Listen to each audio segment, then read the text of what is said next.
আসসালামু আলাইকুম রহমতুল্লাহ। আমি জনতার খবর থেকে বলতাছি। বিষয় হলো ভারত বাংলাদেশ বিশ্বকাপ নিয়ে।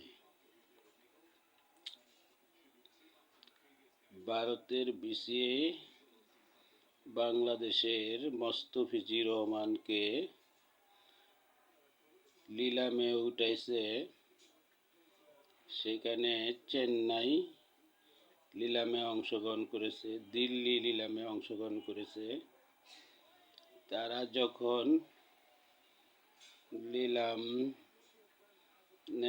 টিকতে পারে নাই, তখন কলকাতা নাইট রাইডার্স নিলামে তাকে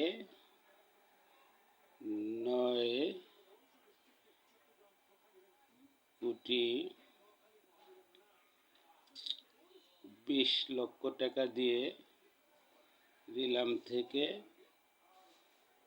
কিনে নেয়। এটা নেওয়ার পর ভারতের কিছু উগ্র হিন্দুবাদী, কট্টর হিন্দুবাদীরা গায়ে আগুন জ্বলে যায়। তার শুরুটা করে রি বাংলার সাংবাদিক নামে ময়ূর হকার সাংবাদিক। আগে তার জ্বালা মিডিয়ায় তুলপাড় করে দেয়, এত টাকা এত রুপি বাংলাদেশের প্লেয়ার নিয়ে যাবে, এই টাকা দিয়ে ভারতের 4টা প্লেয়ার কিনা যায়, মানে অনেক কিছু।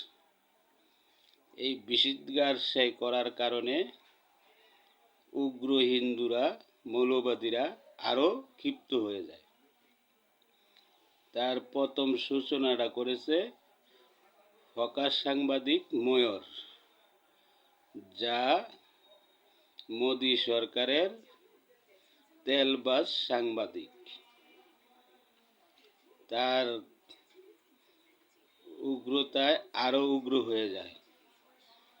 তখন তারা হুমকি দেওয়া শুরু করে, স্টেডিয়াম ভাঙ্গা ফেলাইব। তারপর কলকাতা নাইট রাইডার্সকে বয়কট করলো এবং শাহরুখ খানকে প্রাণনাশের হুমকি দিল। এখন কথা হলো, যদি চেন্নাই নিত তাইলে ধোনিকেও কি এই অবস্থা করত? যদি দিল্লি নিত তো দিল্লির মালিকরাও কি এই অবস্থা করত? আসল কথা হলো, একজন শাহরুখ খান একজন মুসলমান এবং বাংলাদেশি প্লেয়ারও একজন মুসলমান, তাই তাদের জ্বালা ধরে গেছে। তো এখন 9,20,00,000 টাকার জ্বালা তোরা সহ্য করতে পারিসনি। এখন তো বাংলাদেশ বিশ্বকাপ খেলতে যাইব না। এখন বাংলাদেশ বিশ্বকাপ খেলার জন্য প্রস্তাব দিয়েছে, শ্রীলঙ্কায় খেলবে। তো এখন যদি ভারতে বিশ্বকাপ না হয়, তাহলে তো ভারতে 900 কোটি টাকা লস হবে, 900 কোটি রুপি লস হবে।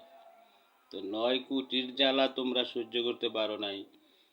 এখন 900 কোটি টাকার, 900 কোটি রুপির জ্বালা কিভাবে মিটাইবে দাদা বাবুরা? এখন তোমরা বলতেছ অন্য জায়গায় ভেন্যু দিবে। অন্য জায়গায় দিলে কি হবে? চেন্নাই দিবে, রাজস্থানে দিবে, যেখানে দিবে, বেঙ্গালুরে দিবে। সেটা তো ভারতই, সেখানে তো উগ্রবাদী। তো তুমি কিভাবে আশা করো যে ওইখানে যাবে বাংলাদেশ? বাংলাদেশ বিশ্বকাপ খেলবে, তবে অন্য কোথায়। হয় শ্রীলঙ্কা, নয় পাকিস্তান, নয় দুবাই, সব জায়গায় রেডি আছে। তোমরা এখন গুড়গুড় করে খেলতে ওখানেই চলে যাও, এছাড়া তোমাদের আর কোনো অপশন নাই। বাংলাদেশ সরকার এবং বাংলাদেশের বিসিবি পরিষ্কার বলে দিয়েছে।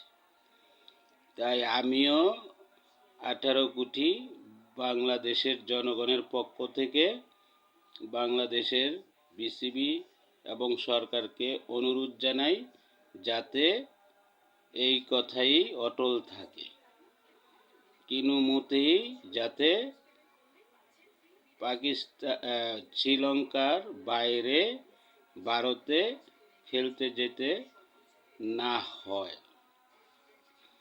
এটা হইল জনতার খবর থেকে আমি জোর দাবি বাংলাদেশ সরকারকে জানাই।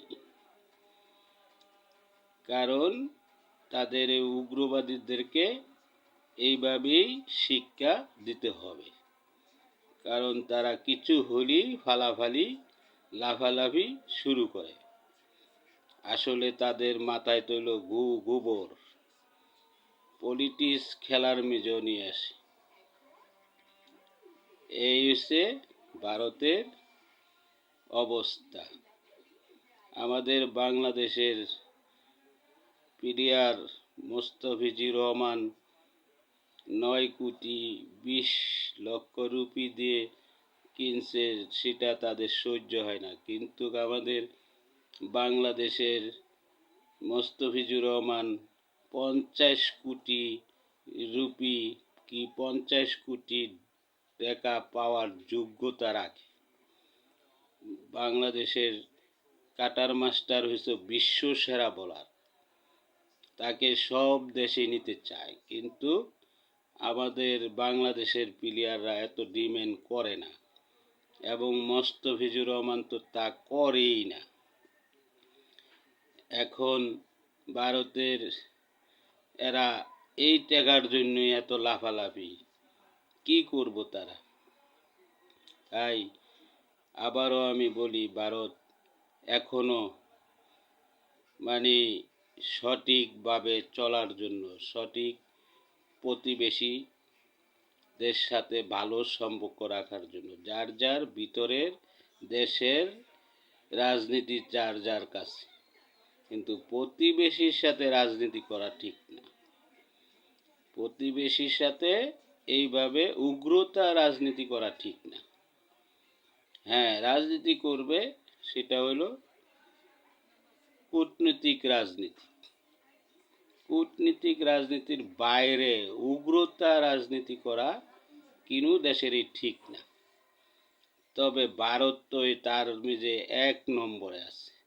তাই আজ ভারতের একে একে সব দেশ ভারত থেকে মুখ ফিরিয়ে নিয়েছে। সব দেশ এখন Bharat walkout, Bharat walkout, Bharat walkout চলছে। এখনো ভারতের জনগণ মোদি সরকারকে বসায় রেখেছে। তাই ভারত সরকার, ভারতের জনগণ এখনো বুঝতে পারতেছে না যে তাদের কি ক্ষতি হচ্ছে। এই কথাটি আমি মতামত দিলাম। যদি আমার এই ভিডিও যারা যারা দেখতেছেন এবং পরবর্তীতে দেখবেন, সবাই একমত হইলে এই ভিডিওটাকে লাইক, শেয়ার, সাবস্ক্রাইব করে দিবেন এবং ছড়িয়ে দিবেন বেশি বেশি করে, সবাই যাতে দেখতে পারে। এবং এই ভিডিওটি মতামত জানাবেন, যাতে আরও বেশি বেশি ভিডিও করে আপনাদেরকে বিনোদন দিতে পারি। জনতার খবর হতে জানাই আপনাদেরকে আন্তরিক ধন্যবাদ। আশা করি আপনাদের ভালোবাসা পাব। আসসালামু আলাইকুম ওয়া রাহমাতুল্লাহ।